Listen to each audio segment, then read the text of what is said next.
Hello and thank you for joining the Tuesday edition of Journalist Hangout. I'm Ayodele Uzubaku. Today on the program, Tinubu promises tough decisions. NLC demands new retirement age as Edo State governor says salary at risk if subsidy remains. I'll be hanging out with Paul Dada and Dr. Oladipo will be joining us later on the show. So if you're ready, let the hangout start now.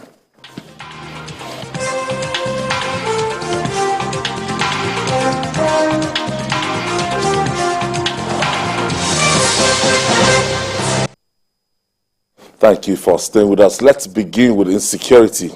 Better late than never is how best to describe the recent release of one of the abducted Chibok girls in April 2014.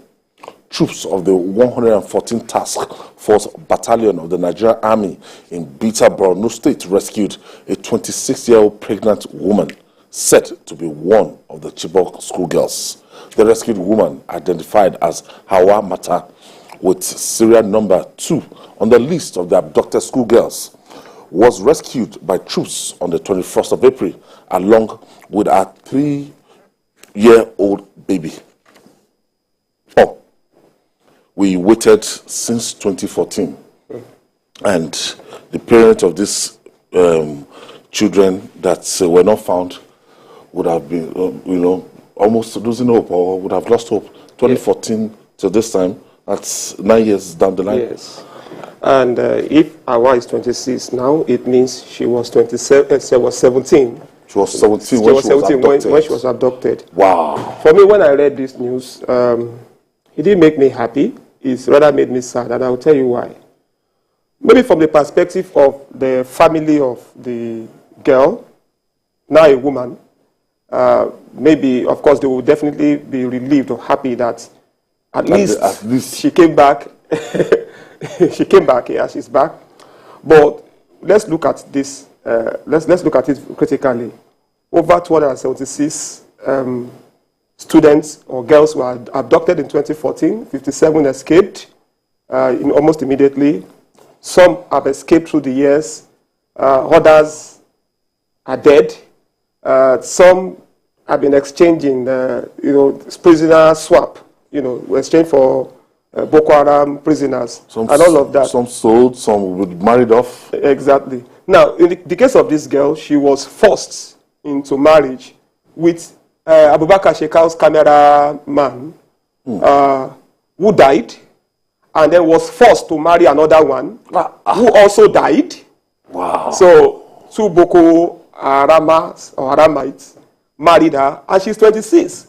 So she's been a widow twice at the age of 26. Normally, you will think that psychologically they would have destroyed her. I tell you, a 26-year-old should have a life ahead of her.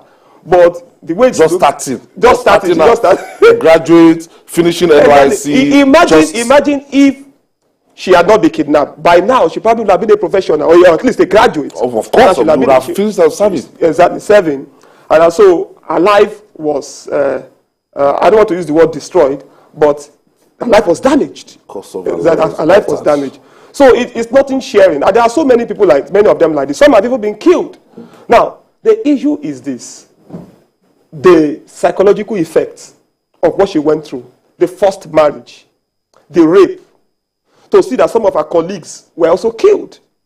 And some were able to escape. Some were killed. And to integrate that person in the society. Living with like semi-animals. I tell you, even less than animals. Less than animals. So you see, now bringing in that girl, for me, it signifies our failure to help this girl. To help this girl and so many other people in Cap. A mother of 2, she's a mother of 1. The other one is the mother of a 3-year-old, and she's also pregnant with another. It's 8 months pregnant. How do you integrate that person in society? She needs much rehabilitation. Apart from that, what about the stigma? How would people look at her? The wife of Boko Haram members. There are a lot of people that will look at her like that, and then, it's a lot. So she got married to Shekau's cameraman? Cameraman, yes, who died. And the other one she got married to also died in tussle between ISWAP and Boko Haram. ISWAP, Boko Haram tussle. lost his life. And this girl, and we are rejoicing. I don't think there's anything to rejoice over. There's nothing to rejoice over. To me, this is a symbolization of the fact that we failed these girls, and we failed so many people in captivity. We failed so many Nigerians in captivity. Many people have lost their lives. Many people have become widows. Some have become widowers. Some have become orphans because of the activities of, the unchecked activities of Boko Haram. These girls were kidnapped in the dying, towards the end of President Jonathan's administration. He couldn't do anything about it. The current administration came up, had first term. Second term is about winding up.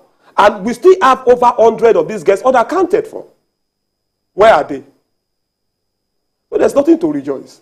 There's nothing to celebrate. As at that time, if the government had been proactive, immediately they were abducted and actually put in place what they are meant to do, or maybe to be trained by Bita and everything, but now we might not be talking about these famous Chibok girls, but the story reverberated across the world. There was Chibok, there was Dapchi, and there have been so many. And terrorists attack schools. Nobody does anything about it. We can't do much about it. They attack military formations. They attack police stations. For me, this is not something worth singing hallelujah for. There is no hallelujah to be sung. Because we just brought in a damaged good. At the age of 26, she has been a widow twice. Widow twice. At the age of 26. Married to beasts. Forced into marriage with beasts who are dead. I mean, it's very shameful that this is what this is the narrative that we are pushing, that we have in our country as of now. So Dr. As I said, what Paul his narration is, that there's nothing to celebrate about, the location of this girl, and maybe the federal government will reunite her with her family and everything. But this on record that they were abducted April 2014. We're our parents. We're even... and this is 2023. Yeah. Well, I think what we are going to hope for is that psychologists, physiotherapists, all the professionals in the medical field who work on this girl, sociologists, those are the kind of people that need to work on them now.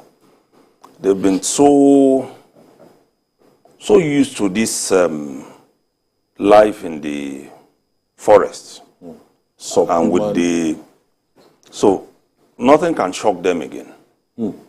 They are beyond. Not even gunshots. No. They are so used to that. That's if she is not yet a professional herself, or all of them carrying AK-47. Yeah, because you just must be able to flow when you get into such. So I think what we should at least give kudos to the government that something is still happening. We are not yet, we've not given up on these girls. They will be found for those who are not dead Paul yet. Dada is saying that it's the failure on the part of government that if they've allowed these girls to go through no doubt about harrowing that. experience, No doubt about that. For 9 years. No doubt about that. But don't forget that this is not a conventional war. It's not a conventional war. If at the time these girls were located, initially, the kind of thing that we know our military to do, drop bombs and then attack, all of these girls will be dead by now. Collateral damage. Yeah. That's why we saw at some point that even some of our soldiers were killed because they couldn't attack at the point where they see the girls and the militants and the terrorists. They couldn't. So it's saddening that it's happening this way, but we still must say that those who are locating them now should get kudos for it. Because whether we like it or not, they are still Nigerians. They are still a part of us. We just mustn't rule them out. It's just that we need to do a lot of work on them. But we've been told about some of them that, you know, after the process of adaptation, 9 years, some of them have this Stockholm syndrome. Yeah. They came back, they ran back, they escaped from the camp, they came back, and when they saw that they weren't reintegrated well, even in their parents' house, they had to run back to the trench. That is exactly what he was saying. That's why you need all professionals to be involved, because you can't expect people who were traumatized and forced into radicalism or to hobnob or marry radicals. Those were the faces they were seeing for 9 years. The faces they were seeing were faces of terrorists, those who were feeding them. And of course, some of them have been probably been given the indoctrinated into accepting what does not pass for what is their own brand of whatever it is called. They know what it is. So we can't extremists. Okay, so we can't expect that they will just change. So they need to be detoxified. They need to be de-radicalized. They need to keep an eagle high on them to make sure that they can really get back into society and fit in. So that is what we actually need. It's part of the fear that people, especially the military, will express when people are coming back into society. Are they coming to spy on us, to go back, to give them some feedback? Because we can actually tie this to part of the things happening to Nigerians fleeing Sudan. Part of the fear of the governments of the neighboring countries to Sudan is, are there fighters among these people who want to penetrate and have access to our country? Are even those people are Nigerians themselves, not yet radicalized and trying to return to Nigeria itself to perpetrate evil? You know, those are things that people will consider in situations like this. Because if this 26-year-old, for instance, has been told, you need to go back, see what is happening, and then, you know, some of them were used at some point, if you recollect, to bomb military formations, to bomb military checkpoints, especially in Borno and Yobe states, because they've been brainwashed, and then they've been told, look, this is what you can do for us. Okay, we have to move on.